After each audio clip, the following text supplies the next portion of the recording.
तो कल का एक बार रिवाइज कर लेते हैं।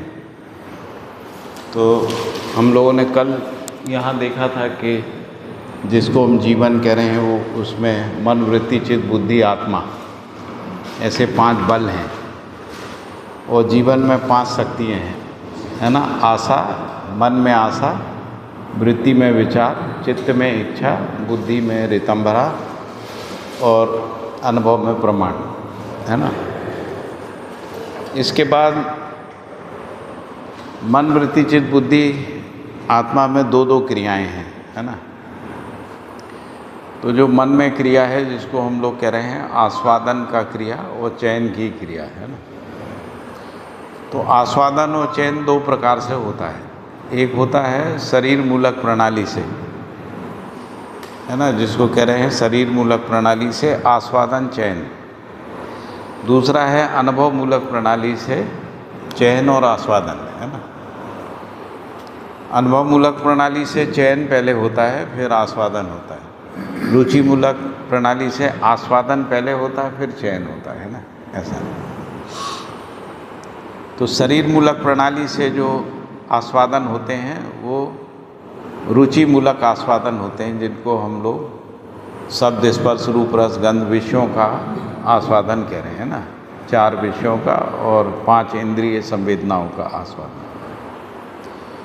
और इन 4 विषय और 5 इंद्रिय संवेदनाओं के कारण जो समाज में मानसिकताएं बनती हैं, जिसको हम व्यक्तिवादी, समुदायवादी मानसिकता, उसका आस्वादन, है ना।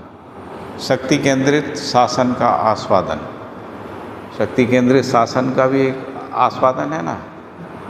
लोगों को दूसरों पे राज करना अच्छा लगता है, रूल करना अच्छा लगता है, उस तरीके से। तो जैसा आस्वादन होता है वैसे ही चयन होता है। तो उसी के आधार पे हमारा चयन होता है। रुचि मूलक आस्वादन के कारण से हम रुचि मूलक आस्वादन करते हैं। रुचि मूलक आस्वादन करते हैं, उसी को दूसरी भाषा में कंज्यूमरिज्म बोल रहे हैं ना, कंज्यूमरिज्म। तो रुचि मूलक आस्वादन के लिए ही उत्पादन करते हैं, जो प्रियहित लाभ के रूप में उत्पादन। तो इंद्रियिक विषयों का उत्पादन करते हैं, क्योंकि हम ऐसा मानते हैं कि इंद्रियिक विषयों में सुख है, उसी का विचार करते हैं, उसी पे इच्छाएं करते हैं, उसी की शिक्षा करते हैं, उसी को सिस्टम में लाते हैं ना। तो सिस्टम में भी रुचि मूलक आस्वादन प्रधान व्यवस्थाएं रहती हैं। आज के समय में जिसको हम लोग कह रहे हैं कि सुविधा संग्रह और रुचि मूलक आस्वादन प्रधान व्यवस्थाएं हैं, लोग उसी का दबाव बनाते हैं, है ना, कि विकास होना चाहिए, ये होना चाहिए। तो इस प्रकार से रुचि मूलक आस्वादन का विस्तार हम देख सकते हैं ना। इच्छाओं में जाके देखेंगे तो 4 विषय की इच्छा, 5 इंद्रिय संवेदनाओं का इच्छा, सुविधा संग्रह भोग का इच्छा, प्रियहित लाभ का इच्छा, फिर उसके बाद ये सबसे जो समाज में अनियंत्रण आता है ना, समस्याएं बनती हैं। तो समस्याओं के समाधान के लिए, यानी उनको नियंत्रित करने के लिए फिर आस्था, भय और प्रलोभन का उपयोग करते हैं ना। तो धार्मिक शासन आस्था विधि से चलता है ना, आस्था, भय और प्रलोभन। तो आस्था का मतलब देवताओं पे आस्था रखें, भगवान पे आस्था, गुरु पे आस्था, राजा पे आस्था रखें, है ना। और जब उससे काम नहीं लगता है तो भय, गुरु का भय, राजा का भय, देवता का भय, भगवान का भय, है ना। और फिर साथ में प्रलोभन कि स्वर्ग में सुख मिलेंगे, स्वर्ग में इंद्रिय सुख जो है वो प्रचुरता से मिलेंगे। तो इस प्रकार से रुचि मूलक आस्वादन जो है वो आध्यात्मिक क्षेत्र में भी अपना घुसपैठ बनाए हुए है ना। और वही जो भौतिकवादी व्यवस्थाएं हैं उसमें भी रुचि मूलक आस्वादन प्रधानता से दिखता है। तो सबका होड़ यही रहता है, हमारा घर ज़्यादा कैसे चमकदार हो, कपड़े ज़्यादा चमकदार कैसे हो, गाड़ी कैसे हमारी अच्छी हो। ये रुचि मूलक आस्वादन के कारण से वस्तु मूलक प्रतिस्पर्धाएं रहती हैं, स्पर्धाएं रहती हैं। जिनके पास वस्तुएं ज़्यादा रहती हैं वो अपने को सफल माने रहते हैं, वो अपने को सफल मान लेते हैं। जो ज़्यादा भोग कर पाते हैं वो अपने को सफल मानते हैं, जो कम भोग कर पाते हैं वो ज़्यादा भोग कैसे मिल जाए इसके लिए दौड़ते रहते हैं जिंदगी भर। एक समय के बाद उससे अतृप्ति होने लगती है ना, क्योंकि उसमें निरंतर सुख नहीं है, उसमें सम्मान प्रेम स्नेह नहीं है ना, इसलिए अतृप्ति हो जाती है। क्योंकि मानव में तृप्ति जो है वो न्याय में ही होती है, धर्म में होती है, समाधान में ही होती है ना, मूल्यों में ही होती है, चरित्र पूर्वक ही होती है, नैतिक आचरण पूर्वक ही तृप्ति होती है ना। तो इस विधि से शरीर मूलक प्रणाली से जो आस्वादन चयन होता है उसमें तृप्ति नहीं मिलती है, बल्कि समस्याएं बढ़ती जाती। अभी हम लोग जो समस्याओं को देख रहे हैं जो बढ़ी हुई हैं वो समुदाय चेतना में संघर्ष के रूप में देख रहे हैं, और जो प्राकृतिक नैसर्गिक संपदा है उसको नष्ट होते हुए देख रहे हैं। उसके कारण से जो प्रदूषण और पर्यावरणीय पारिस्थितिकी असंतुलन हो गया है उसके रूप में समस्याओं को देख रहे हैं। और ये समस्याएं उस स्तर तक आ गई हैं जिसको हम लोग कह रहे हैं कि ये एग्जिस्टेंशियल थ्रेट हैं। एग्जिस्टेंशियल थ्रेट का मतलब है मानव जाति खत्म हो सकती है, जीव जंतु भी खत्म हो सकते हैं ना। बहुत सारे जीव जंतु प्रजातियां खत्म हो ही रही हैं, तो इसको अपन एग्जिस्टेंशियल थ्रेट बोल सकते हैं। वो जो प्रचलित शब्द है उसकी बात करो, एग्जिस्टेंशियल थ्रेट, थ्रेट, ठीक है ना। तो फिर विधि क्या होगी, समाधान क्या होगा? तो बाबा जी ने कहा अनुभव मूलक चयन। अनुभव मूलक चयन क्या है? तो न्याय का चयन, धर्म का चयन, सत्य का चयन, नियम का चयन है ना, मूल्यों का चयन, चरित्र का चयन, नैतिकता का चयन, मानवीयता का चयन है ना, मानवीय शिक्षा का चयन, मानवीय व्यवस्था का चयन। यदि ये चयन होता है तो इसमें आस्वादन जो है निरंतर सुख के रूप में रहता है। इसी में सारी समस्याओं का समाधान है। तो अनुभव मूलक विधि से हमको मूल्य पता लगते हैं, न्याय पता लगता है ना, व्यवस्थाएं, मानवीय व्यवस्थाएं, मानवीय शिक्षाएं पता लगती हैं। तो उस विधि से हमारा जो चयन है ना, मानव का जो चयन है वो बदलता है, वो बदलता है तो सब कुछ बदलता है। शिक्षा बदलती, व्यवस्था बदलती है, जीने की कला बदलती है, जीवन शैली बदलती है ना, विचार बदलता है, व्यवहार बदलता है, इच्छाएं बदलती हैं ना। तो सर्व सुख की इच्छाएं होती हैं, समानता की इच्छाएं होती हैं ना, और न्याय से जीने की इच्छा होती है, सर्वतोमुखी समाधान की इच्छा होती है ना, व्यवस्था पूर्वक जीने की इच्छा होती है, अखंड समाज की इच्छा होती है। ये इच्छाएं बदल जाती हैं हमारी, है ना। तो जबकि रुचि मूलक विधि से जीते हैं तो इच्छाएं दूसरे प्रकार की होती हैं। मेरे पास कपड़े ज़्यादा आ जाएं, घर ज़्यादा बड़ा हो जाए, कार अच्छी हो जाए, सुविधाएं आ जाएं, है ना, और हमारी सड़कें अच्छी हो जाएं, नालियाँ बढ़िया हो जाएं, है ना, आदि आदि सौंदर्य प्रधान वस्तुएं हो जाएं, है ना।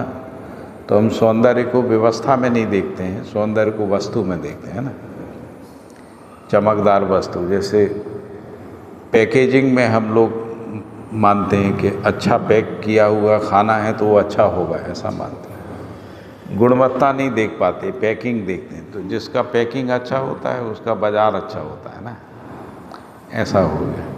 गुणवत्ता से मतलब नहीं। तो वैसे ही जो कृत्रिमता आ जाती है, आचरण में कृत्रिमता हो जाती है, मतलब आपका आर्टिफिशियल बिहेवियर कितना अच्छा है, उसी को लोग कहते हैं बड़े शिष्ट लोग हैं, बड़े अच्छे लोग हैं, है ना। उसको व्यक्तित्व मान देते हैं, हाँ, पर्सनालिटी मान देते हैं। क्योंकि वो कृत्रिम रूप से रहता है, पब्लिक के बीच में कुछ और रहता है, घर में कुछ और रहता है ना, अकेले में कुछ और होता है। तो बिहेवियर में एक रूपता नहीं होती है ना। जब न्याय से जीते हैं तो एक जैसा जीते हैं, घर में भी, परिवार में भी, समाज में भी एक जैसा जीते हैं ना। तो एक जैसा जीते हैं तो अंतर विरोध से मुक्ति होती है, अलग अलग तरीके से जीते हैं तो अंतर विरोध बनते हैं, अंतर विरोध समस्याओं को जन्म देते हैं ना, ऐसा है। अंतर विरोध से समस्याएं तो केवल मन के को फैलाए हैं ना, तो इतना सारा समझ में आता है।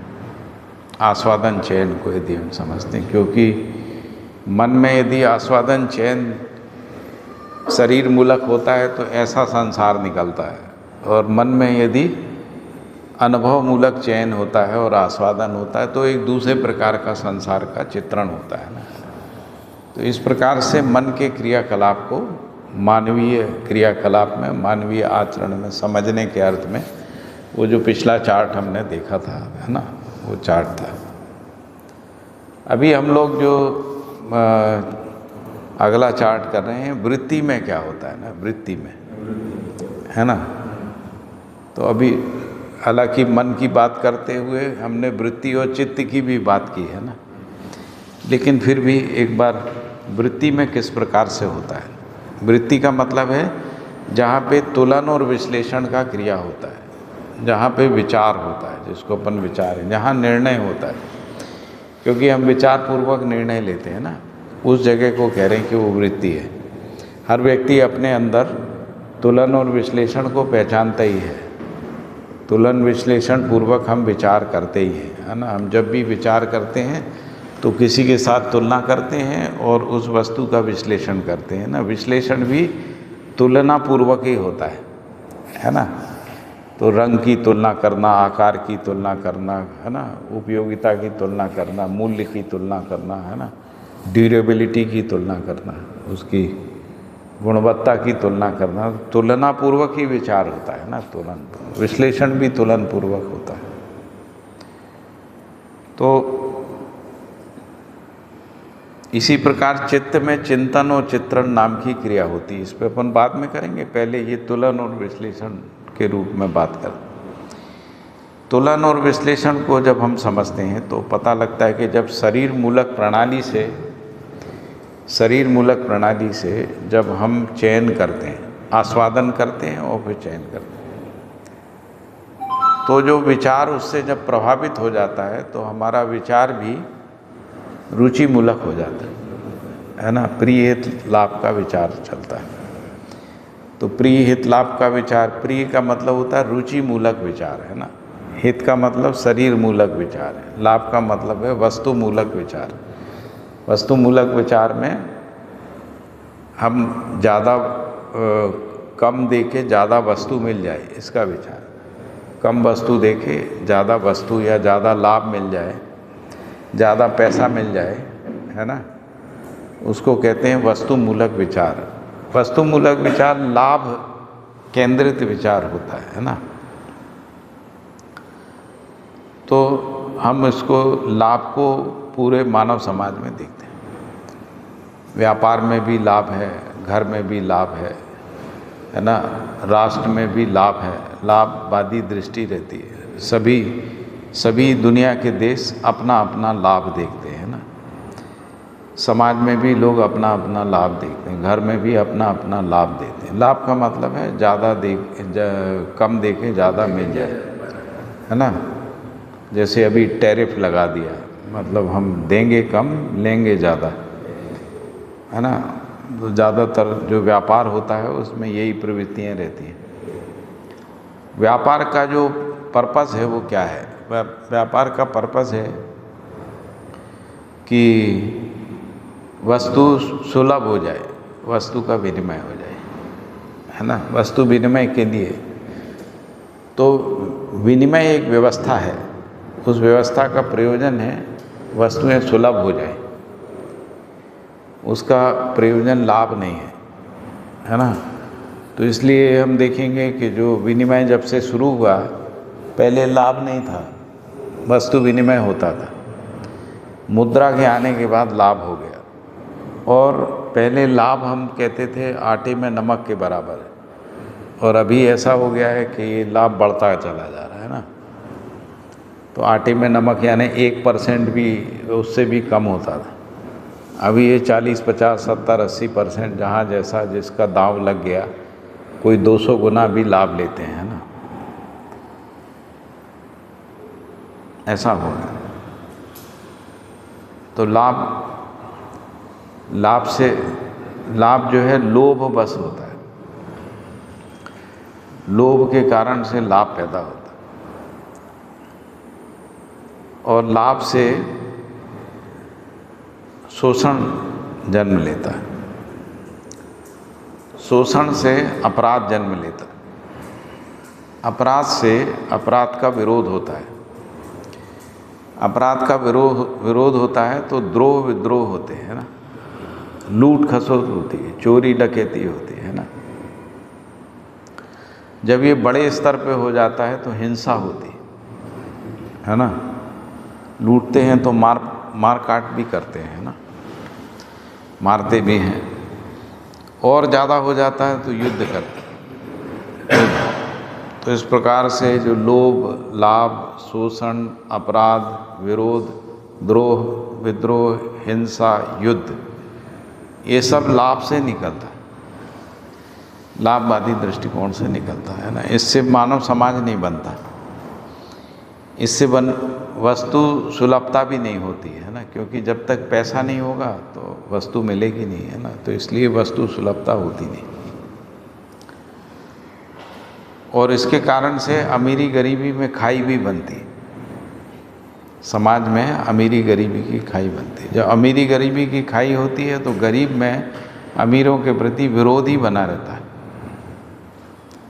उस विरोध को बचाने के लिए सुरक्षा होती, सिक्योरिटी होती, पुलिस होती, क्योंकि जो शोषित है उसके अंदर पीड़ा है, विरोध है, तो यदि वो विरोध को बलपूर्वक नहीं दबाया गया तो वो अमीरों को लूट लेगा, मार डालेगा, हत्या कर देगा, है ना। ऐसा हमने नक्सलवादी, माओवादी या रूस की क्रांति, फ्रांस की क्रांति और कोविड क्रांति में भी देखा है ना। कोविड में भी लोगों ने लूट लिया जहाँ मौका लगा, है ना। खासकर विकसित देशों में ज़्यादा लूटपाट हुई, हमारे यहाँ डॉक्टरों ने ही लूटा केवल। हमको हमारे एक मित्र हैं, उनका हॉस्पिटल है नोएडा में, तो उन्होंने इन्वेस्ट किया था हॉस्पिटल में, तो कह रहे थे करीब 70 करोड़ रुपए कमाया केवल एक हॉस्पिटल ने, है ना, कोविड काल में। और वो बता रहे थे कि डॉक्टर सब अरबपति हो गए, करोड़पति हो गए, डॉक्टरों का स्वर्ग था वो कोविड। तो लाभ का मानसिकता इस तरीके से अमानवीयता को जन्म देता है, यानी मरता हुआ आदमी जो सांस नहीं ले पा रहा है उसका गला दबा के आप और कितना पैसा खींच सकते हो, वो सब खींचा लो।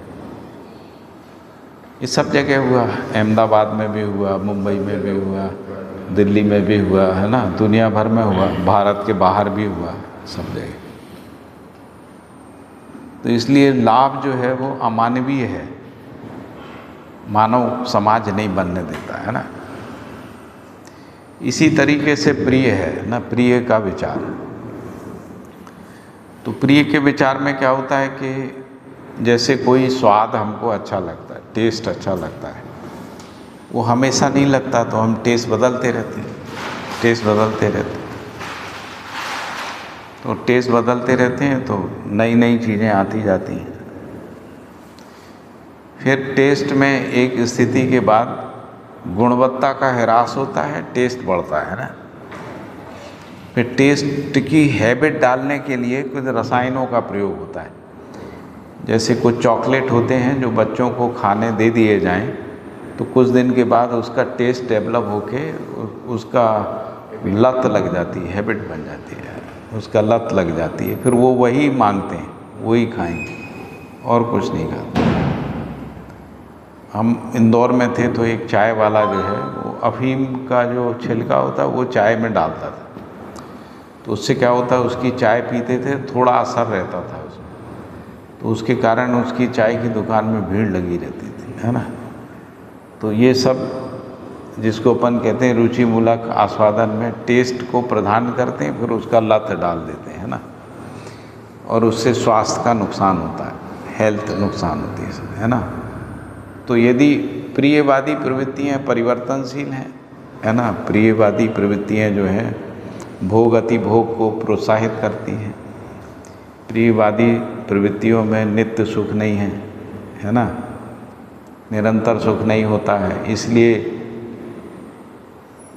कंज्यूमरिस्टिक प्रोडक्शन बढ़ता है, इसलिए बाज़ारों में वस्तुएं बढ़ती जाती हैं, है ना, अनावश्यक वस्तुएं बढ़ती हैं। अनावश्यक वस्तु की मांग पैदा करने के लिए प्रलोभनवादी विज्ञापन आते हैं, है ना। वो विज्ञापन टीवी, इंटरनेट, ये सब मोबाइल के थ्रू, अखबारों में पहले छपते थे, पत्रिकाओं में छपते थे, है ना, होर्डिंग्स आते हैं प्रलोभनवादी।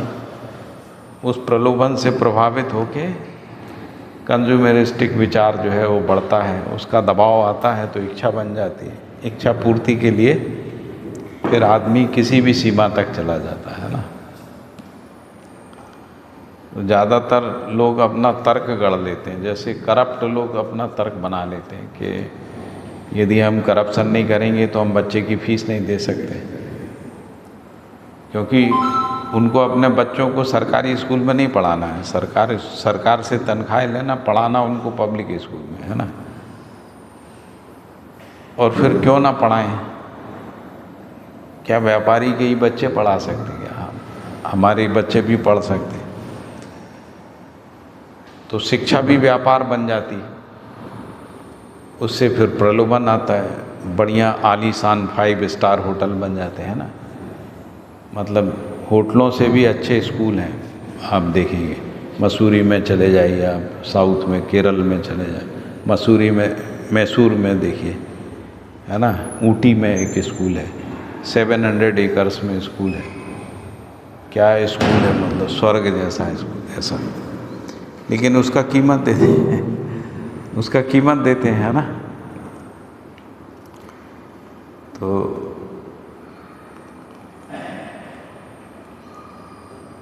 इस प्रकार से आप, जिसको हम लोग कह रहे हैं कि जो रुचि मूलक विचार है, प्रिय का विचार है ना, उसको देख सकते हैं। प्रिय के विचार से संसार में क्या मानसिकताएं पैदा होती हैं और वो मानसिकताएं आदमी को कहाँ तक ले जाती हैं,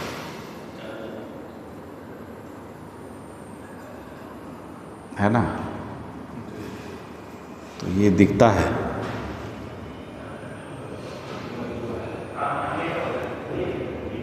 फिर यदि प्रिय के आधार पे जीते हैं तो हित भी नहीं होता है, मतलब जो शरीर मूलक, जो स्वास्थ्य मूलक जीना होता है वो नहीं होता है। तो यदि हम शरीर मूलक विधि से शरीर स्वास्थ्य पे केंद्रित विचार करते हैं ना, तो एक समय के बाद पता लगता है कि शरीर मूलक विधि से स्वस्थ नहीं होता आदमी मन स्वस्थता पूर्वक स्वस्थ होता है। तो यदि समाज में अपराध है, शोषण है, हिंसा है, द्वेष है, घृणा है ना, अहंकार है, परिवारों में कलह क्लेश है, सड़कों में ट्रैफिक जाम है, वो भी इरिटेट करता है ना, आदमी को टेंशन बढ़ाता है। ये सब का दबाव जो है शरीर पे आता है, उससे शरीर रुग्ण होता है ना। तो इससे पता लगता है कि केवल हित के विचार से काम नहीं चलेगा, मन स्वस्थता से ही होगा, और मन स्वस्थता इस विधि से निकलती नहीं है ना।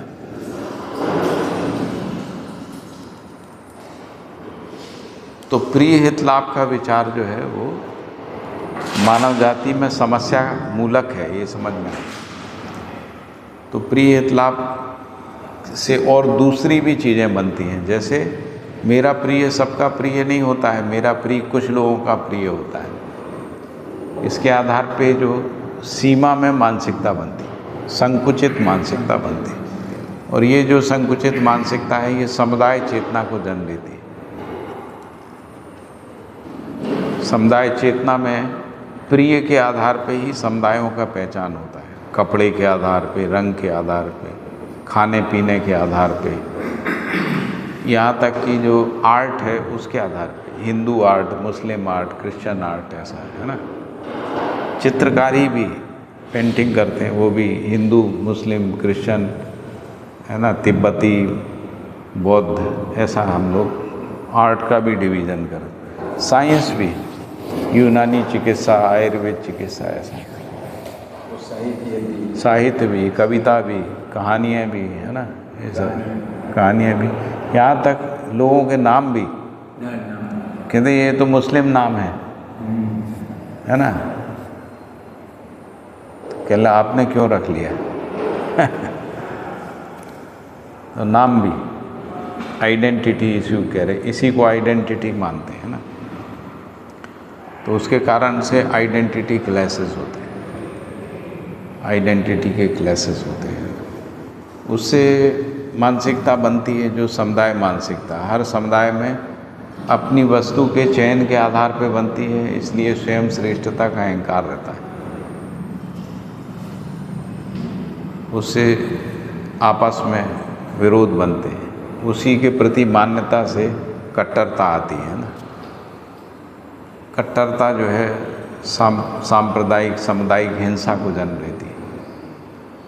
तो दुनिया का इतिहास एथनिक वार से भरा पड़ा है, रिलीजियस वार से भरा पड़ा है।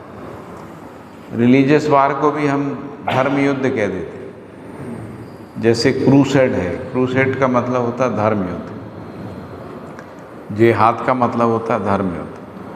महाभारत में कृष्ण ने जो किया उसको धर्म युद्ध कहते हैं, कौरव पांडव में जो हुआ वो धर्म युद्ध। तो सब संप्रदाय जो भी युद्ध करते हैं वो अपने समुदाय के युद्ध को धर्म युद्ध मानते हैं, दूसरा समुदाय उसको धर्म युद्ध नहीं मानता, वो हिंसा मानता है। जैसे मान लीजिए जिहाद वर्सेस क्रूसेड हुआ, तो मुसलमान क्रूसेड को धर्म युद्ध नहीं मानते और क्रिश्चियन जिहाद को धर्म युद्ध नहीं मानते, जैसे हिंदू जिहाद को धर्म युद्ध नहीं मानते, है ना। तो इसी प्रकार से हिंदू के युद्ध को, हिंसा को मुसलमान धर्म युद्ध नहीं मानते, है ना। इसका मतलब वो धर्म युद्ध नहीं है, धर्म युद्ध नहीं, धर्म और फिर युद्ध धर्म का होता ही नहीं है, धर्म होगा या युद्ध होगा। तो धर्म युद्ध जो है अपने आप में एक भ्रमित अवधारणा है। लेकिन हर समुदाय जो हिंसा करता है वो अपने समुदाय की हिंसा को धार्मिक हिंसा मानता है ना। आतंकवाद में भी यही हुआ है, जो फंडामेंटलिस्ट, जो टेररिस्ट हैं, फंडामेंटलिस्ट यानी जो जिस समुदाय के आतंकवादी हैं, वो समुदाय उनको आतंकवादी नहीं मानता, वो कहता है कि ये तो हमारे जो आचार संहिताएं हैं उनको समाज में बनाए रखने के लिए हिंसा करते हैं,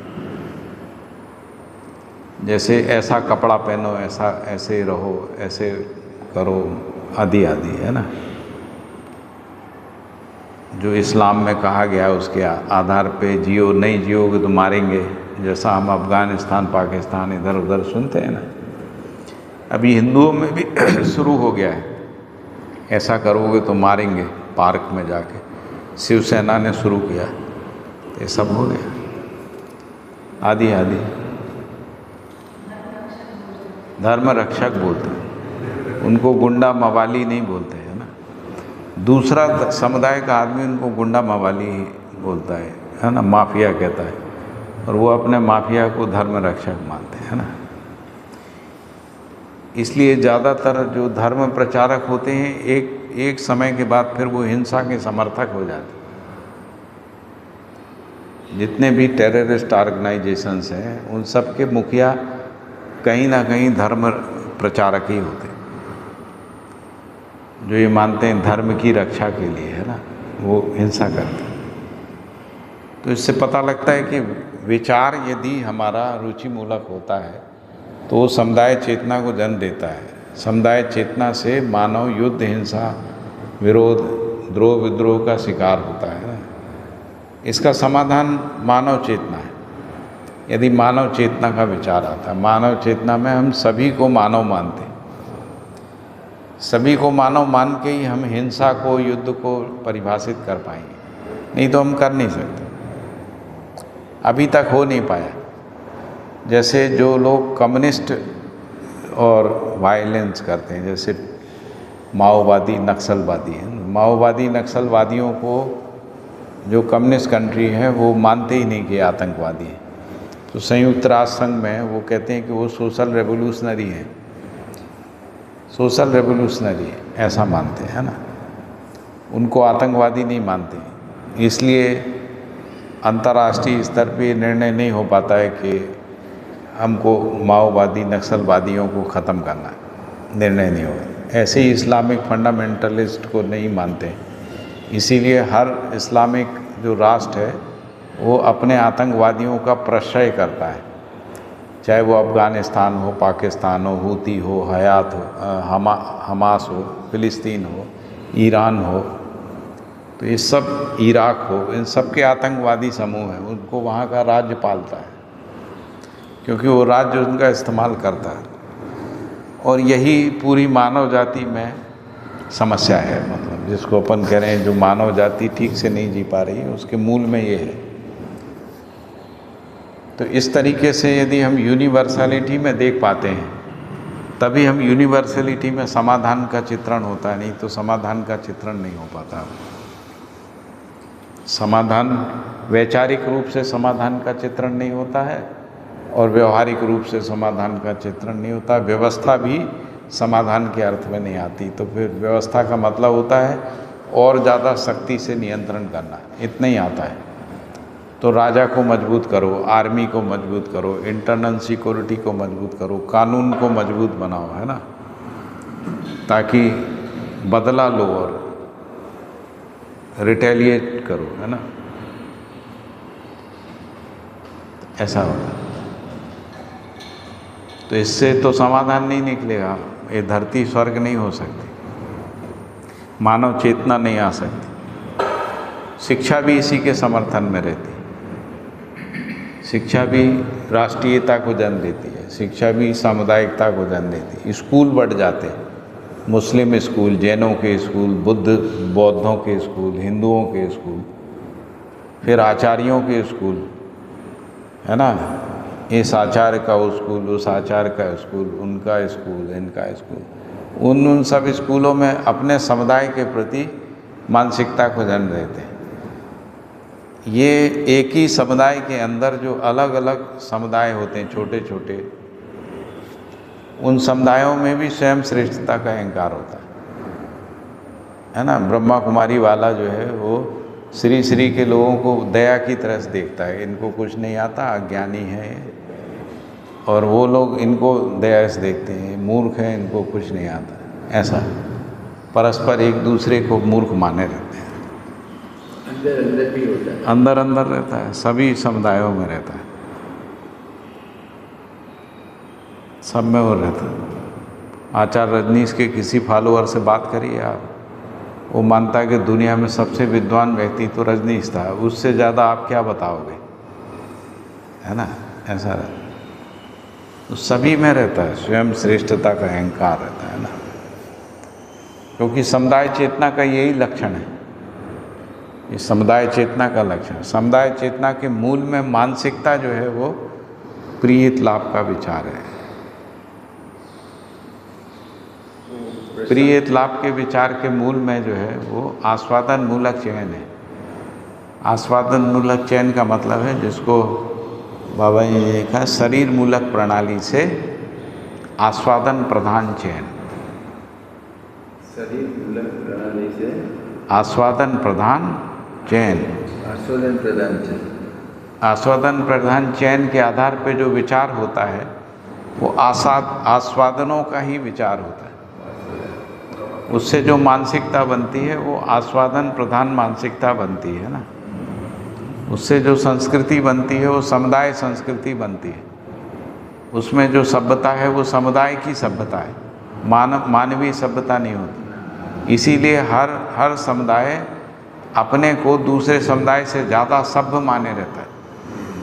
हर समुदाय, पूरी मानव जाति में सभी समुदाय अपने समुदाय की सभ्यता को दूसरे समुदाय से ज़्यादा माने, अपनी संस्कृति को दूसरी संस्कृति से श्रेष्ठ माने, अपनी आचार संहिता को दूसरे की आचार संहिता से श्रेष्ठ मानते। जैसे हम मनु की धर्मशास्त्र को श्रेष्ठ मानते, वो मुस्लिम पर्सनल लॉ को श्रेष्ठ मानते हैं, क्रिश्चियन लोग क्रिश्चियन लॉ को श्रेष्ठ मानते हैं, यहूदी लोग यहूदी जो उनकी आचार संहिता उसको श्रेष्ठ मानते हैं, बौद्ध अपनी आचार संहिता को श्रेष्ठ। और इसके कारण से सांस्कृतिक एकत्व नहीं आता। सांस्कृतिक एकत्व नहीं होता तो मानव जाति विभाजित रहती है, मानव जाति विभाजित रहती है तो लड़ती रहती है, तो कल्चरल वार होते हैं, कल्चरल एक्सप्लॉयटेशन होता है, कल्चरल पॉलिटिक्स होती है ना, कल्चरल बिजनेस होता है ना। जैसे आप किसी धर्म स्थल में जाएंगे तो एक प्रकार की वस्तुएं मिलेंगी, है ना। जिस जिस मंदिर में जाएंगे, जिस जिस मज़ार में जाएंगे, वहाँ पे बाबा जी की मालाएं मिलेंगी, यहाँ पे हनुमान जी की मिलेगी, वहाँ देवी जी की मिलेंगी, ऐसे। तो वस्तुओं का चयन उसी के आधार पर होता है। उसी प्रकार का साहित्य भी, उसी प्रकार का साहित्य, उसी प्रकार का चढ़ावा, कपड़ा, माला, फूल, फल आदि आदि जो वहाँ चढ़ाया जाता है। हाँ, और उज्जैन में एक काल भैरव का मंदिर है, वहाँ पे दारू मिलती है। 100 दुकानें दारू बेचते हैं क्योंकि काल भैरव दारू पीते हैं। तो वो समुदाय के कारण से ये दारू पीना जो है वो वस्तु के रूप में वहाँ पर होता है। अब जब काल भैरव को पिलाते हैं तो खुद भी पीते हैं, क्योंकि वो तो प्रसादी हो गया ना। तो प्रसादी हो गया तो प्रसाद का अपमान नहीं कर सकते। तो ये सब, इसमें तो समाधान नहीं है।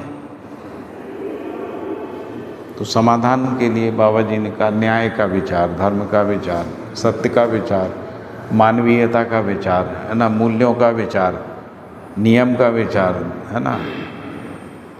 तो यदि हमारा विचार नियम, न्याय, धर्म, सत्य, मानवीयता, मूल्य, चरित्र, नैतिकता का होता है ना, उससे जो मानसिकता होती है उसमें सर्व शुभ, सर्व सुख, सर्व समाधान निकलता है, सर्वतोमुखी समाधान निकलता है। ठीक है, पूरी मानव जाति की समस्याओं का समाधान होता है।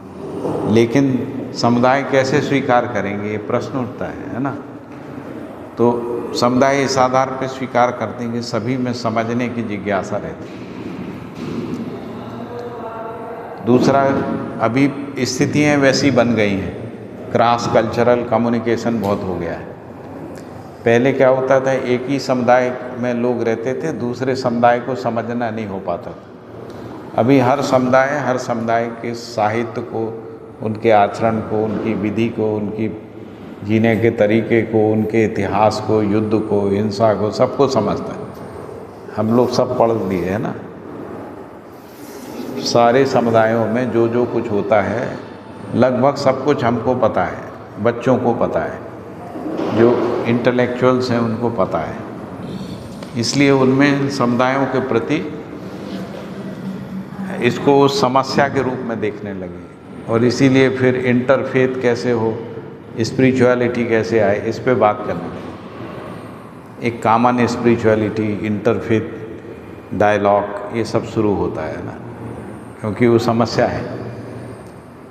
और दूसरी तरफ जो जिनका समुदाय कमज़ोर होता है उनमें दबाव बनता है। हमारा समुदाय कमज़ोर हो रहा है तो फिर और मंदिर बनाओ, और बड़ी मस्जिद बनाओ, और चर्च बनाओ, और प्रचार करो, और पैसा लगाओ, धर्मांतरण करो, ये सब कार्यक्रम निकलता है। बड़े बड़े पैगोडा बनाओ, पैगोडा में सोना चढ़ा दो, चांदी के पैगोडे बना दो, ताकि प्रलोभन समाज का प्रलोभित करके हम अपने समुदाय को बचा सकें।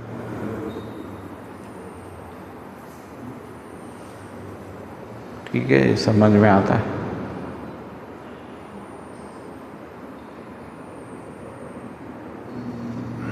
तो विचार का क्रिया कहाँ तक प्रभाव डालता है? विचार, यदि विचार दोषग्रस्त होता है तो इसीलिए ये जीवन विद्या का विचार वो मेडिटेशन वाला विचार नहीं, पलायन करना, भागना, है ना, और अपने विचार को शून्य कर लेना, है ना, शून्य करके समाधि तक पहुंच जाना, वो कोई उससे समस्या का समाधान नहीं होता। और ना इससे समस्या का समाधान होता, हम कहें ये तो कलयुग है, ये तो ये सब होगा ही, ये तो ऐसे ही रहेगा, इससे भी समस्या का समाधान नहीं होता, क्योंकि पीड़ा तो होती है ना। कलयुग मानने से हमारी पीड़ा, हमारी समस्याएं तो समाधान नहीं होती। आदमी का ये प्रवृत्ति नहीं है कि वो समस्या को स्वीकार कर ले, है ना। आप कितना भी कहो घोर कलयुग है, लेकिन वो भी विरोध करता ही है हिंसा का। मान लो आपके साथ कोई हिंसा करता, हम कहें ये तो कलयुग में होता ही है, आप क्यों परेशान हो रहे हो? तो आप कहेंगे भाड़ में गया कलयुग, मैं तो मारूंगा, है ना, अगर मुझे मारेगा। तो नहीं स्वीकार होता है, समाधान ही स्वीकार होता है ना।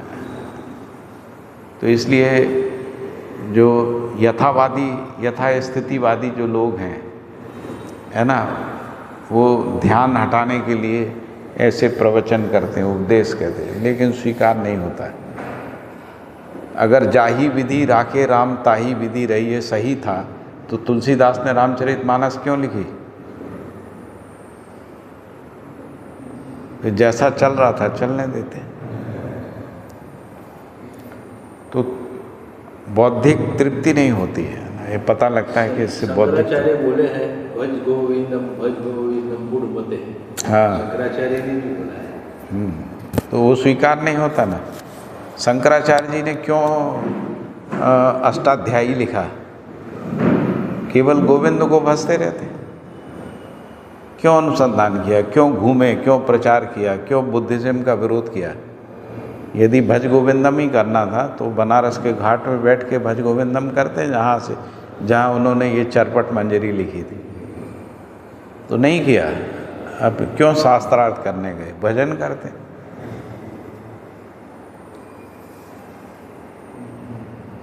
मिथिला में गए ना शास्त्रार्थ करने, तो वो स्वीकार नहीं होता है। भज गोविंदम भज गोविंदम भज गोविंदम मूढ़ मते। तो वो व्याकरणाचार्यों के लिए कह रहे हैं कि तुम व्याकरण के सूत्र याद करते रहते हो, इससे कुछ नहीं होगा। इससे तो अच्छा है कि गोविंद को भज लो,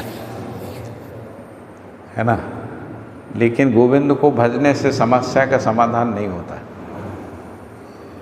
किसी परंपरा में नहीं होता। कोई भी परंपरा केवल भजने के लिए बैठा नहीं सकती है अपने फॉलोअर्स को।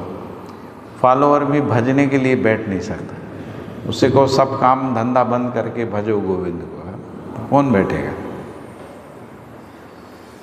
नहीं, दो मार्ग बताए थे शंकराचार्य ने, रसिक मार्ग भी बताया था और ज्ञान मार्ग भी बताया। ये जिसकी कैपेसिटी, दोनों तरह दो वर्ग खड़े थे और चलते थे। दरेक की जो बुद्धि की क्षमता है, योग्यता है, वो नेचुरल जो उसकी प्रकृति के साथ जुड़ी हुई है, तो उसको टाइम लगेगा, समय लगेगा विकास क्रम में।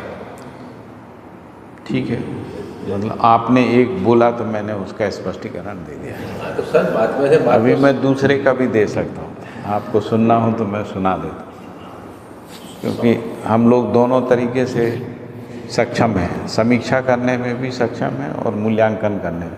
शंकराचार्य ने क्या अच्छा किया उसका मूल्यांकन भी कर, उनसे क्या नहीं हो पाया उसका भी मूल्यांकन। पहले जैसे शंकराचार्य परंपरा समुदाय चेतना से मुक्त नहीं हो पाई। जो ये कह रहे थे एको ब्रह्म द्वितीयो नास्ति, दूसरा कुछ नहीं है संसार में, केवल ब्रह्म ही है। वो दूसरा कैसे देख रहे थे कि ब्राह्मण ही शंकराचार्य बनेगा, मेरा खाना जो है ब्राह्मण ही बनाएगा, दूसरा छू भी नहीं सकता। छूना तो ठीक है, देख भी नहीं सकता। पर्दा लगा के उनके जो खाना बनाने का काम जो लोग करते हैं, पंडित लोग, उनके खाना बनाते समय उसको देख भी नहीं, क्योंकि देखने से भी अपवित्र हो जाएगा। तो समुदाय चेतना से बच नहीं पाए। फिर बौद्धों को दूसरा क्यों देखा? शंकराचार्य ने बौद्धों को भगाया, तो आप दूसरा देख रहे थे, यानी ब्रह्म नहीं दिख रहा था आपको, दूसरे में ब्रह्म नहीं दिख रहा था। तो जो आपने प्रतिभा थी और जो आपका आचरण था उसमें अंतर विरोध पैदा हो गया, और इसीलिए शंकराचार्य परंपरा खत्म हो गई। आज ना शिक्षा में है, ना व्यवस्था में है, ना आचरण में है, ना हिंदुओं के आचरण में भी नहीं, यहाँ तक कि शंकराचार्यों के आचरण में भी नहीं है। नागराज जी वही परंपरा में से आए। हाँ, वो इसी परंपरा में जो ये दोष लग गया, उस पीड़ा से पीड़ित हो गया है।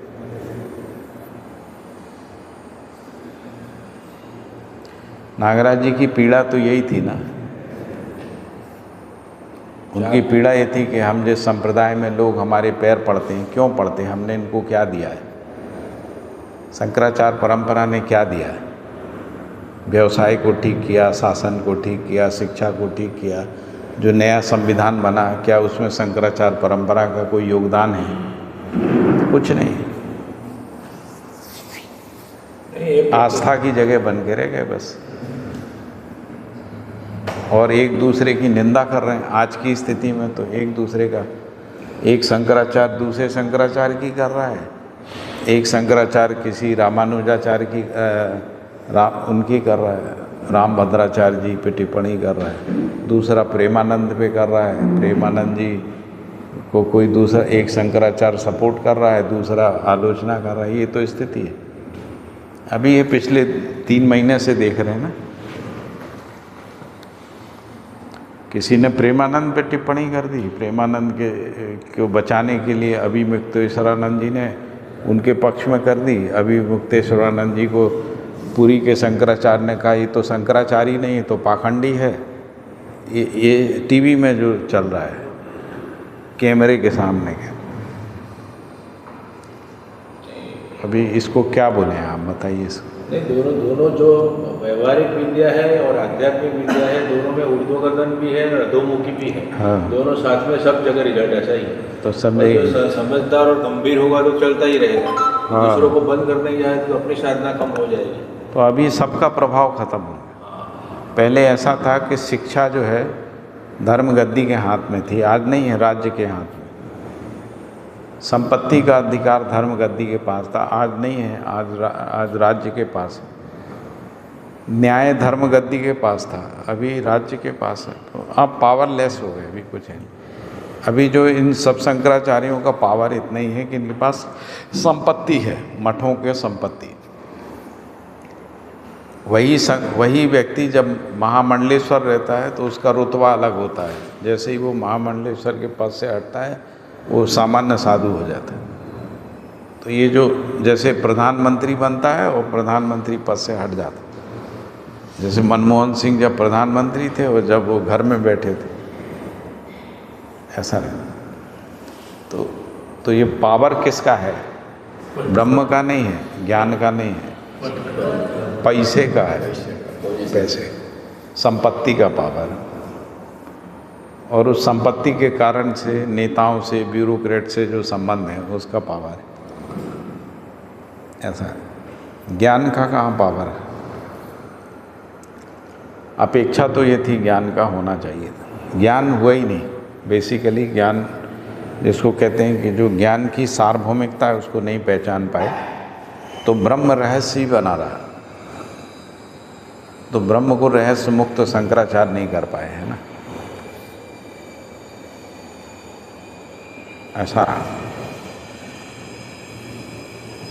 तो जो रहस्य होता है उसका शिक्षा होता नहीं, उसका अध्ययन होता नहीं। कल भी हमने कहा था कि अध्ययन गम्य नहीं है, शिक्षा गम्य नहीं, आचरण गम्य नहीं, लोक गम्य नहीं, आचरण गम्य। लोक गम्य यानी आचरण में, विचार में, विचार गम्य नहीं है, क्योंकि कहते हैं कि इसको विचार से नहीं समझा जा सकता, अनिर्वचनीय है, वचन से नहीं समझा जा सकता।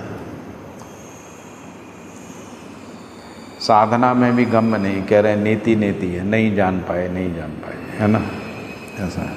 नहीं, इसमें 3 बता है, इंद्रियों से अनुभव, अंतःकरण से अनुभव और स्व अनुभव।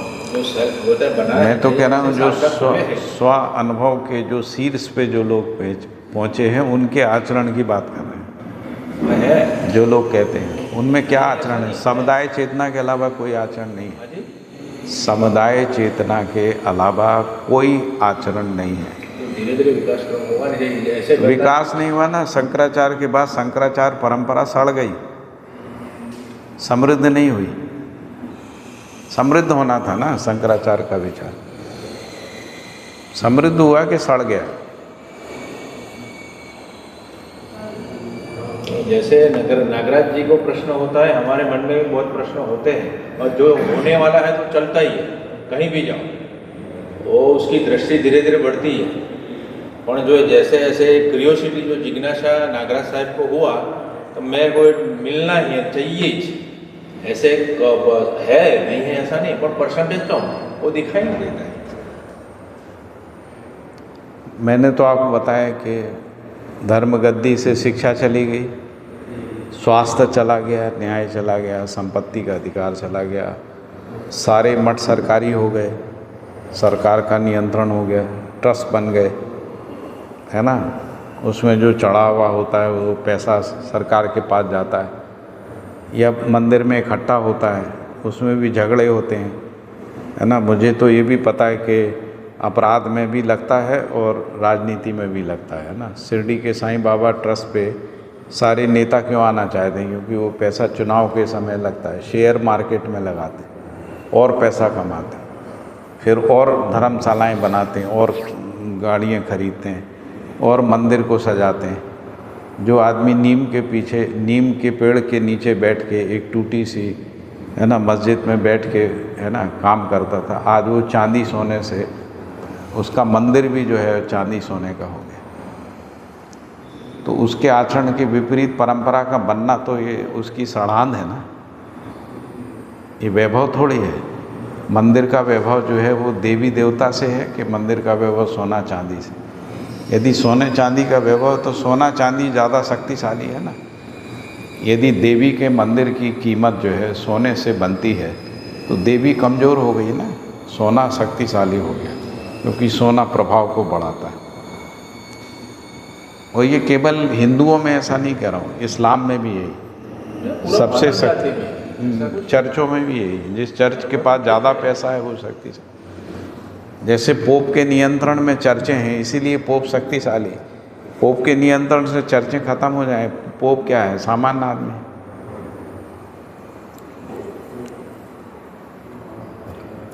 तो ये अंतर्विरोधी विन्यास है ना, जो मानव जाति में पीड़ा भी है और मानव जाति में इसका समाधान भी नहीं है ना।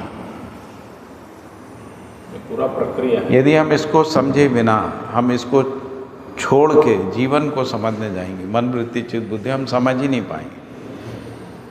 क्योंकि हम ये चाहते हैं कि मन वृत्ति चित्त बुद्धि आत्मा में सामरस्यता आ जाए, है ना, हार्मोनी आ जाए, उपकार प्रवृत्ति बन जाए, हमारी दृष्टि न्याय धर्म सत्य की हो जाए, व्यवस्थाएं जो हैं सर्व के लिए हो जाएं, पूरी मानव जाति सुखपूर्वक जी जाए, है ना, उसके अर्थ में व्यवस्था का चित्रण बन जाए। ये हमारी आवश्यकता नहीं बनेगी यदि हम समुदाय चेतना से ऊपर उठ के विचार नहीं करते हैं। इसके लिए हिम्मत चाहिए, इसके लिए साहस चाहिए, है ना। साहस, क्या साहस चाहिए? कि हम ऊपर उठ के देख सकें। और हमारा दर्शन कहता ही था, हम एक हैं, पृथ्वी एक है, पंच तत्व एक हैं, ब्रह्म एक है। हम ऐसे ही तो कह रहे थे। हमने कहा ये हिंदू की प्रकृति, ये मुसलमानों का प्रकृति, ये ईसाइयों का प्रकृति, ऐसा तो नहीं। हम जब पृथ्वी जल वायु अग्नि की बात कर रहे हैं तो सर्व की बात कर रहे हैं, पूरे अस्तित्व में पृथ्वी जल वायु अग्नि आकाश। हम जब ब्रह्म की बात कर रहे हैं तो हम ये नहीं कह रहे हैं कि हमारा ब्रह्म, उनका अल्लाह, उनका ईश्वर। हम कह रहे हैं ब्रह्म ही, सत्यम ज्ञानम अनंतम ब्रह्म, ऐसा कह रहे हैं ना। तो ये विभाजनकारी जो मानसिकताएं हैं, यही तो समस्या है मानव जाति। और हमने युद्ध नहीं किए, हमने विरोध नहीं किया, ऐसा हम तर्क देते हैं ना, लेकिन हम इस बात को पूरी दुनिया में स्थापित भी नहीं कर पाए कि अस्तित्व एक है। अस्तित्व एक है, अस्तित्व में सब कुछ सबके लिए, पृथ्वी एक है, वातावरण एक है ना। उसमें जंगल कोई भेद थोड़ी करता है, हिंदुओं के लिए जंगल, मुसलमानों के लिए जंगल। हवा कोई भेद नहीं करती है ना, सूर्य की किरणें भेद नहीं करती है ना, कि हिंदुओं का सूरज, मुसलमानों का सूरज, ऐसा नहीं। तो इस धरती में जो भी क्रियाकलाप होता है वो भेदकारी नहीं है। हमारा शरीर जिन रासायनिक विधि से बना है मुसलमान का भी उसी से बना है, ईसाई का भी उसी से बना है, बौद्धों का भी उसी। धरती में जितने भी शरीर बने हैं वो एक निश्चित नियम विधि से ही बने। तो ये जो भेद कहाँ से आया? भ्रमवश आया। इसमें भ्रम किसने फैलाया? इन्हीं धर्माचार्यों ने फैलाया।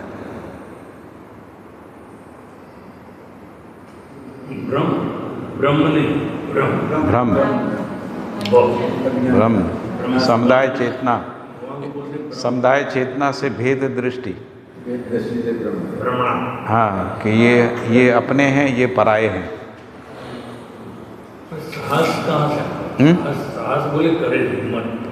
करेज हमको लाना पड़ेगी। अभी समझने के बाद हमको हिम्मत के साथ समाज में जाना पड़ेगा। तुम्हारा सोना है तो सोना प्रतिपादन हो ही जाएगा। हाँ, तो सोना में चांदी आया तो गए काम से। यदि मान लो हम भी इसी से प्रभावित हो गए तो हम जीवन विद्या का एक समुदाय बना लेंगे। उसमें कहेंगे कि जो जीवन विद्या को मानते वो ऐसा कपड़ा पहनेंगे, ऐसा टीका लगाएंगे, ऐसी उपासना करेंगे, नागराज जी का इतना बड़ा फोटो रखेंगे, उस फोटो में चांदी का फ्रेम चढ़ाएंगे। ये सब हम लोग कर ही सकते हैं। नंबर ऑफ रीजंस है, लेकिन हम हिम्मत हार गए। इसका मतलब अगर हम ये सब करते हैं तो हम परास्त हो गए।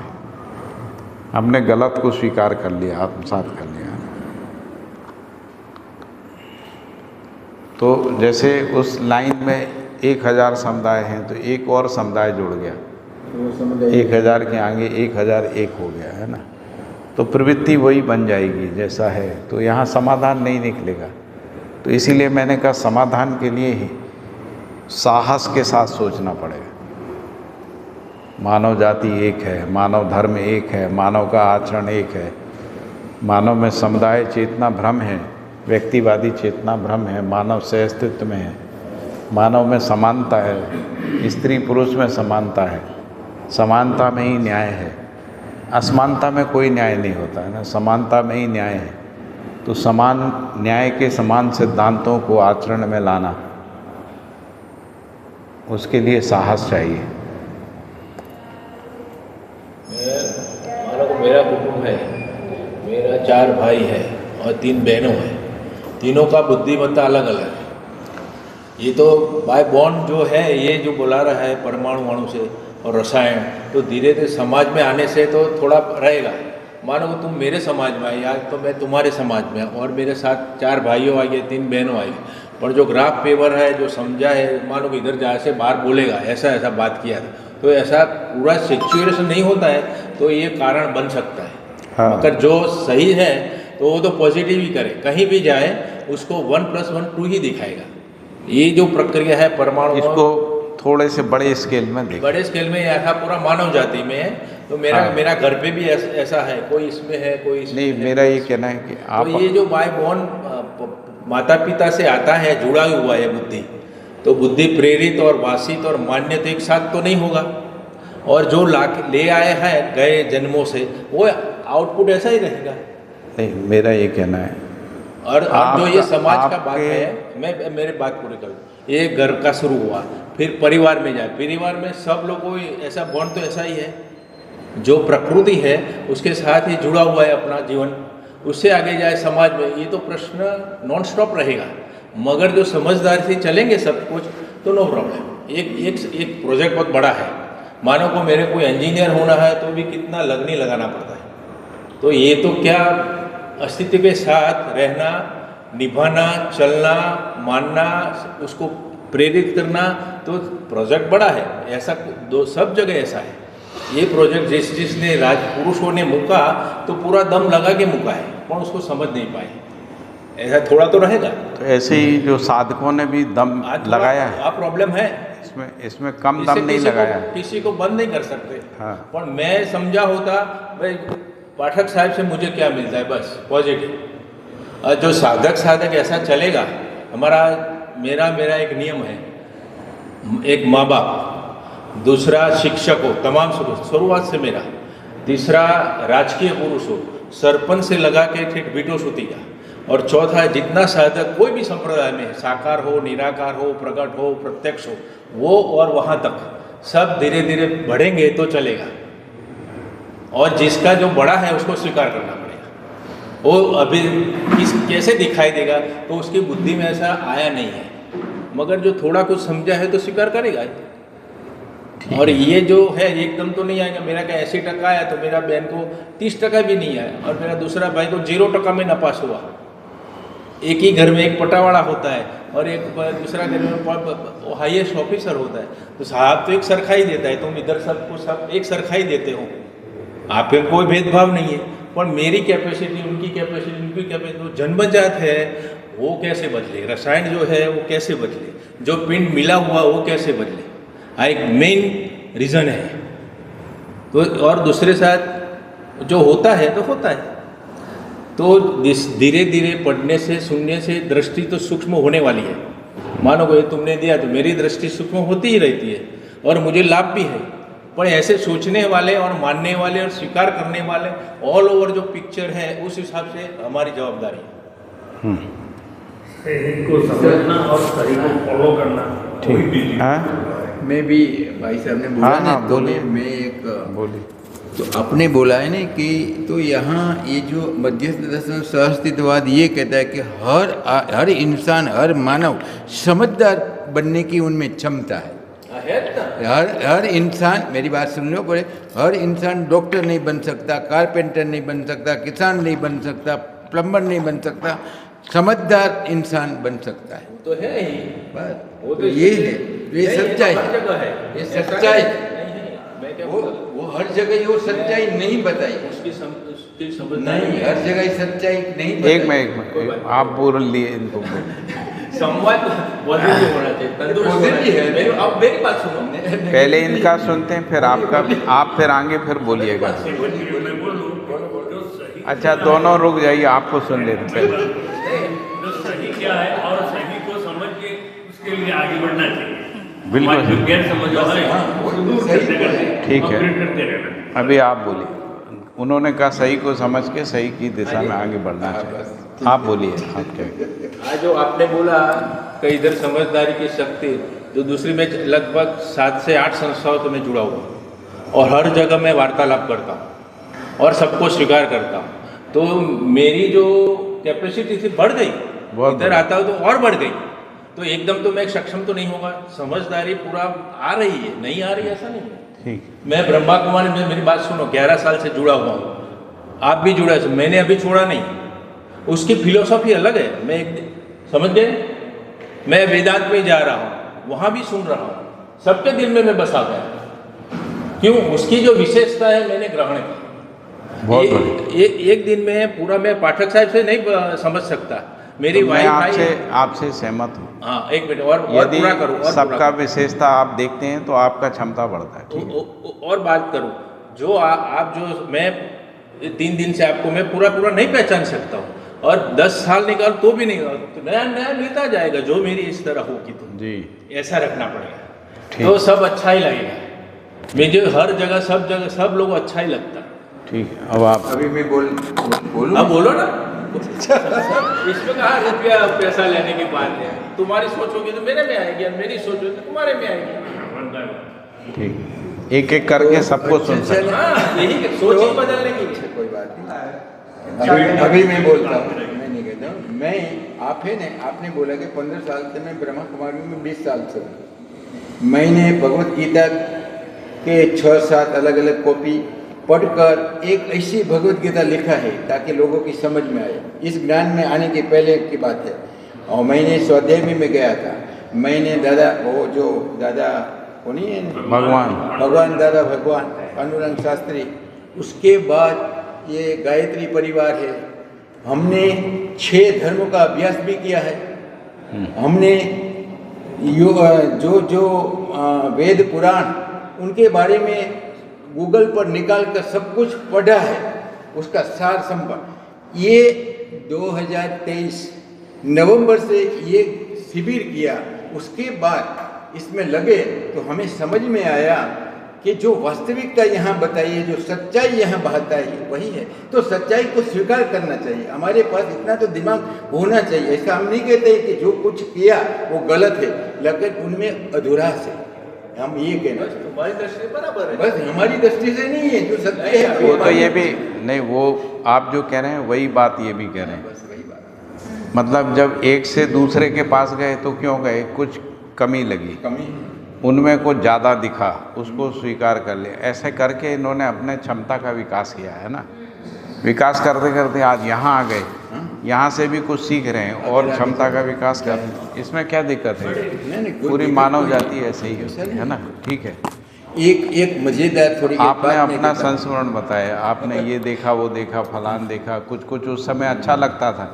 जब आप पांडुरंग शास्त्री के थे तो उनका कुछ अच्छा लगता था, ब्रह्मा कुमारी इसमें थे, कुछ उसमें अच्छा लगता था, है ना। वो भी लगता था। फिर बाद में एक समय के बाद लगा कि नहीं, कुछ और को भी सुनना चाहिए, और को सुना तो लगा कि नहीं, और भी कुछ जगह अच्छी बात हो रही है। ऐसा करते करते आप यहाँ तक आ गए।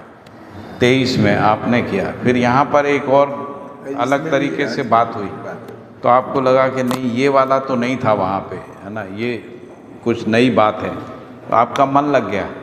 मन लगा तो आपने इसको गहराई से पढ़ना शुरू कर दिया, है ना। गहराई से क्यों पढ़ रहे हैं? ताकि फिर कोई चूक नहीं हो जाए, है ना, इसलिए। तो एक मैं थोड़ा अपना विचार एक भी यहाँ रखना चाहता हूँ। जो कोई भी बात आती है, चाहे समझने की, तो जब तक हम उनमें पूरी समझदारी के साथ नहीं समझेंगे, तब तक हम दूसरे के साथ कम करें। मैंने ब्रह्मा कुमारी के बारे में बहुत गहराई से पढ़ लिया, बहुत बढ़िया, भगवद गीता में पढ़ लिया। अगर ये समझ मेरे में नहीं होती तो मैं ये 2023 में ये जीवन विद्या परिचय शिविर से मुझे ऐसा नहीं होता कि नहीं इसमें कुछ है, क्योंकि उसके एक बैकग्राउंड डीप में गया। हाँ। तो हमारे जैसे कई लोग ब्रह्मा कुमारी में चले हुए ये शिविर क्या वो कहते वो गलत है, क्योंकि उनके पास ब्रह्मा कुमारी का जो ज्ञान है वो पूरा नहीं है, तब तक नहीं होता। ये बात मैं देता मेरे हिसाब। ठीक है, मैं बोलता हूँ।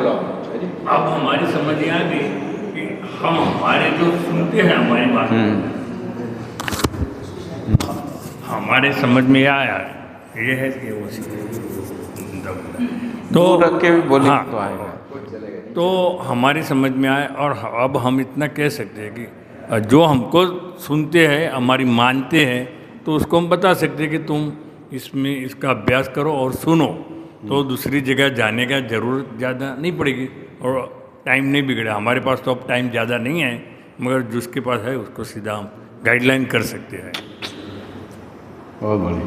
आप जो अब बोल रहा हूँ खालिस्तान की बात, कल साहब ने मैंने बताया था। सजान स्वामी क्या बोले हैं? आकाश ते अवकाश ने कहिए, गुजरात में आकाश ते अवकाश ने कहिए, जे पदार्थ रहे छे ते अवकाशમાં રહે છે। जे पदार्थ रहे छे ते अवकाशમાં રહે। सब अवकाश में है, ऐसा पदार्थમાં પણ આકાશ વ્યાપીને રહે। જો વ્યાપક શબ્દ આવે, વ્યાપીને રહે। એવું કોઈ પદાર્થ નથી કે જેને વિશે આકાશ ના હોય, એક્ઝિસ્ટન્સ ના હોય। આ શ્રીજી મહારાજ બોલી રહ્યા છે ગઢડામાં, આજથી 200-250 વર્ષ પહેલાં એક્ઝિસ્ટન્સની વાત કરી છે। અને પૃથ્વીની એક રજ ઝીણી હોય, એમને દ્રષ્ટાંત આપ્યું, પૃથ્વીની એક રજ ઝીણી હોય તેને વિશે પણ આકાશ। એ રજના કોટાનું કોટી કટકા કરીએ, કેવો શબ્દ વાપરો છો ગુજરાતી ભાષામાં, કેટલું પ્રભુત્વ છે। કોટાનું કોટી કરી કટકા કરીએ તો પણ તેને વિશે આકાશ। માટે આકાશની દ્રષ્ટિએ જોઈએ, એક્ઝિસ્ટન્સની દ્રષ્ટિએ જોઈએ ત્યારે પૃથ્વી આદિ 4 ભૂત દેખાતા નથી ને એકલો આકાશ દેખાય છે, ને તે આકાશ સર્વોપરી છે ને સર્વાધાર છે અને નિર્વિકારી છે, નિરંશ છે। આમાં શું આના અહીંયા ક્યાં આ સબ્જેક્ટ ઉપર હું અહીંયા આવ્યો। सही है। સજાન સ્વામીની આ વાત બીજા બધા તમને જેટલા બેઠા છે ખબર નથી। हाँ, આની આ વાત હું વેદ એક જે છે ગંગોત્રીના એક સંત છે, પૂરી સ્ટડી ઉપનિષદની, ત્યાં લગભગ મેં 10 વર્ષ સમાગમ કર્યો અને એ બોલેલા સજાન સ્વામી કે 420 છે। શું બોલે? સજાન સ્વામી કે 420। મેં કહ્યું સ્વામી 840 ના હોય, પણ મેં કહ્યું મને ખબર નથી, હું અભ્યાસ કરું છું, હું સ્ટુડન્ટ છું અને એમની જોડે મેં 10 વર્ષ સમાગમ કર્યો અને ધીરે ધીરે આ વાત મૂકી तो वो तो बहुत बड़े हैं, हमारी बात की कही है, कितना स्वीकार कर लिया। એ જે સ્પોર્ટ્સમેનશીપ આધ્યાત્મિકતાની જે રાજકીય પુરુષો સિવાય આપણા જે સેવકો છે, આપણા જે બધા માન્યતા એને આવી જોઈએ. એક દાડા મને ખબર નથી પડી સજાન સ્વામી, પણ મેં ડીપલી અભ્યાસ મારે ખરેખર સમજવું હતું. તો આ સજાનની વાત પકડાતી હતી હું, અને આમાં બધું અનુસંધાન મળ્યું, આમાં જુદી રીતે પ્રતિપાદન કર્યું. અમારા બી આના બધા બિંદુઓ છે, જેમ બિંદુઓ અને સભા કહો છો, અમે અઠવાડિક સભા કહીએ છીએ અને આ ધીરે ધીરે ચર્ચા કરીએ છીએ. અને જે હરિપ્રસાદ સ્વામી હતા એમને મને એક શીખવાડ્યું, આપણે બધાનો સ્વીકાર કરો તો નોન સ્ટોપ તો ફાસ્ટ જઈશ. આ એમનું આ વાક્ય મહાપુરુષનું, જો એ સંકુચિત હોત તો આ વાક્ય પાર ના આવત. અને એ બોલેલા, હું કોઈને સ્વામિનારાયણ બનાવતો નથી, એટલે વિશેષ ગમ્યું. હવે મારા 50 વિદ્યાર્થી ક્લાસમાં હતા, મને 80% અને બાજુવાળાને 35% આવ્યા. એમ આધ્યાત્મિક માર્ગના પુસ્તકોને સમજ છે. દરેક સત્પુરુષ પોતાના લેવલે કહે છે, પાઠક સાહેબ બી એમના લેવલે કહે છે, પણ આપણો લેવલ બધાના બુદ્ધિમત્તા અલગ છે. અને આ મને જે સમજાયું હોય એ બીજાને કહેવા હું પ્રયત્ન કરું. એ આખું સમાજમાં ફેલાયેલું છે, કોઈ નુકસાન નથી. હું તો એટલું બધું સમજું છું, જેને જેને પ્રાપ્ત કર્યું છે જરા પણ નહીં. નિત્ય સુંદર પણ સરસ છે, અલૌકિક છે અને આનંદમય છે. હું આજની તારીખે હું અનુભવું છું. પછી જે વેદાંતની વાત હતી, જે એમની આ વાત કરી કે 420 નહીં 840. પછી એક જગ્યાએ ગયા હતા અને યોગીજી મહારાજના પેલા કેલેન્ડર ઉપર પોજ હતો કે, અને અમે અંદર બેઠા હતા, બોલાયા હતા પધરામણી, પણ પૂરું થઈ ગયું. પછી સુભાષ એક વાત કરું નીકળતે, मैं वो तेरे गुरु को कह रहे हो तो ब्रह्मानंद है. मुझे देखते ही मेरे में रोमांच खड़े हुए. जो चित्रण की बात आई है, जो मैंने कैसे सेट किया, તમે કેવી રીતે ગ્રાફ કરો છો એના ઉપર આધાર છે. હવે એ ખાલી કેલેન્ડરમાંથી એમનો ભાવ આવ્યો. આ તમારો ફોટો છે હું એ મૂકી દઉં, મારો ભાવ આનંદ રહે. મેં તમને જો સ્વીકાર્યા હોય, આ બધું અંદર મનન ચિંતન મારું ચાલે ને તમારું ફોટોગ્રાફી કરું, નો પ્રોબ્લેમ. સ્મૃતિએ સહિત જે કહે છે અમારામાં એ રીતે બોલે છે, કોઈ પણ વસ્તુ કરો સ્મૃતિએ સહિત કહો. અહીંયા ચિત્રણ સાથે કહે છે, અને પછી તમારામાં ચિત્ત સાથે બુદ્ધિને કનેક્ટેડ છે જ ઓટોમેટિક, એમાં કશો ફરક નહીં. અને એ બહાર આવીને એમ કે હું માફી માગું છું, તારા ગુરુ જોડે હું મારા વાત કરી છે, સ્વીકારી લીધી અને ચાલવા મળે. અને પછી મેં મારું વચનામૃત જે છે ને આ એમને વાંચવા આપ્યું. એમાં વ્યાપકની વાતમાં બધું અંદર ઘણું લખેલું છે. અને એ પુસ્તક વાંચ્યા પછી મેં એક શ્લોક બોલેલો, નિજાત્માનમ બ્રહ્મરૂપમ, હું ચેતન જ છું, હું જીવન જ છું, એ રીતે સમજાવતા હતા. અને કે આપણે એની સાથે અનુસંધાન રાખો, નિરંતર તમને સુખ વર્ષે. ક્યાં કશું અલગ પડ્યું? આની આ વાત એક સમદર્શન ગાંધીનગરમાં એક આશ્રમ છે, બેન ચલાવે છે, એનું એક એક શબ્દનું આઉટપુટિંગ જુઓ તો હલી ગયું. મારા આંખમાંથી આંસુ આવ્યા, આનંદના આંસુ આવ્યા. એટલે આ સામાન્ય સબ્જેક્ટ નથી. આ પીએચડીથી સબ્જેક્ટ સારો, સૈનિકોનો સબ્જેક્ટ સારો, અવકાશયાન ઉપર જવું સારું, વડાપ્રધાન પણ સહેલું, જજ બનવું સહેલું. આ એક શબ્દને તમે તોડી ફોડી ના કરી શકો, તમારામાં ઉતરી જ જાય, ગજ ગજ કરતું.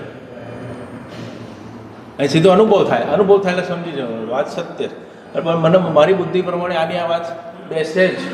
હું સાચો સાધક હતો, સાચો જજીશન હું માનતો હોઉં તો મને બહુ ગમે. એ જોડે જઉં છું. આ જે બ્રહ્માકુમારી જોડે આપણે આવીએ, હવે હું ત્યાંની ત્યાં 3 વખત જઈ આવ્યો, ત્યાં બહેનો સાથે જાઉં, બધા વાતો કરે. પણ એ મુરલીમાં હું બેસું ને, સવારે મુરલીમાં હું ભરીને આવું છું 6 વાગ્યાથી 8 વાગ્યા સુધી સવારનું ડેલી. પણ એ જે મને અનુભવનો આનંદ થાય છે, બોલી શકાય એમ નથી. એટલે એ જે કક્ષાએ જેમને મૂક્યું હોય એ કક્ષાનો મને અનુભવ થાય. અને જો અનુભવ નથી તો તમારે ચાલવાનું છે. અને આ વસ્તુ વ્યવહારિક જેમ અનુભવ છે એમાં આપણી અનુભવવાળી જ વસ્તુ છે, ક્યાંય ગેપ નથી. चलो बहुत बढ़िया. तो चाय पी लें फिर चलो ठीक.